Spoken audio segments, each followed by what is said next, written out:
Оранжевый индикатор на приборной панели – это не приговор к дорогостоящему капитальному ремонту. Это лишь сигнал бортовой системы самодиагностики, призывающий включить инженерную логику и исключить необоснованный визит к официальному дилеру. Сегодня мы разберем, как верифицировать характер неисправности, корректно обнулить ложные программные ошибки своими силами за 5 минут, а главное, как превентивными мерами максимизировать эксплуатационный ресурс силового агрегата. Методы аппаратного и программного сброса ложных ошибок. Первый метод – деактивация через отрицательную клемму аккумулятора. Классический способ, проверенный поколениями диагностов. Заключается он в полном обесточивании электронного блока управления для очистки его энергозависимой памяти. Последовательность действий следующая. Ослабьте резьбовое соединение и полностью отсоедините отрицательную клемму аккумулятора батареи на 10-20 минут. За это время конденсаторы во внутренних цепях компьютера полностью разрядятся, что приведет к принудительному обнулению оперативной памяти и стиранию сохраненных временных кодов неисправностей. Инженерный лайфхак. Чтобы ускорить разрядку емкостей и окончательно вытянуть оставшийся потенциал из цепей, при снятой клемме нажмите на педаль тормоза или активируйте дальний свет фар. При восстановлении контакта система инициирует процедуру самодиагностики с чистого листа, опрашивая каждый датчик в режиме реального времени. Если триггером ошибки послужит кратковременный программный сбой или единичный случай детонации из-за некачественного топлива, индикатор погаснет. Примите к сведению, данный метод может сбросить долгосрочные адаптации автоматической трансмиссии и настройки мультимедиа-систем. В дилерских центрах за подобную перезагрузку с вас возьмут плату,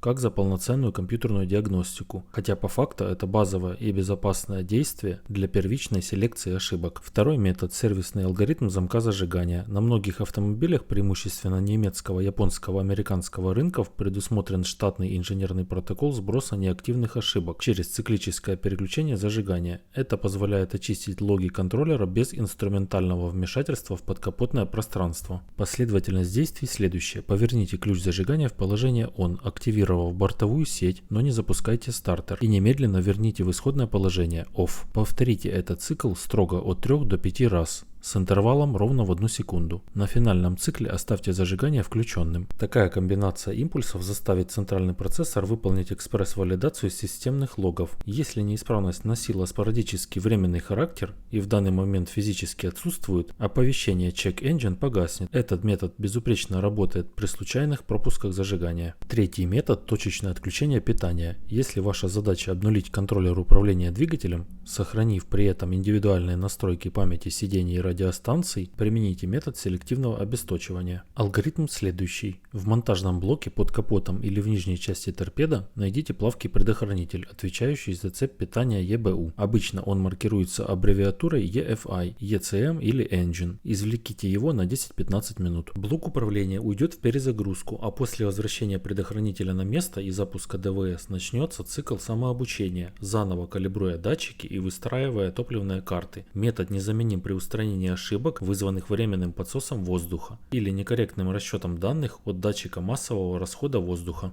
Четвертый метод – ревизия герметичности топливной системы. Согласно статистике, до 30 беспричинных срабатываний индикатора неисправности на современных автомобилях вызван потерей герметичности топливного контура. Экологическая система управления паров бензина EVAP крайне чувствительна к падению давления в бензобаке. Достаточно не затянуть крышку горловины или допустить попадание песчинки под уплотнитель, и ЕБУ зафиксирует утечку. Решение: извлеките пробку, оцените эластичность резинового кольца, удалите ветошью загрязнение с привалочной плоскости горловины и закрутите крышку строго до характерных щелчков трещотки. Индикатор может погаснуть не сразу. Системе потребуется от 2 до 3 полноценных ездовых циклов, чтобы внутренний диагностический тест давления подтвердил герметичность резервуара. Пятый метод – программный алгоритм. Ряд автопроизводителей закладывает в архитектуру блоков управления возможность ручного входа в режим самодиагностики без применения OBD2 сканера. Пример стандартного протокола. При включенном зажигании двигатель заглушен, необходимо полностью выжать и отпустить педаль акселератора 5 раз в течение 5 секунд.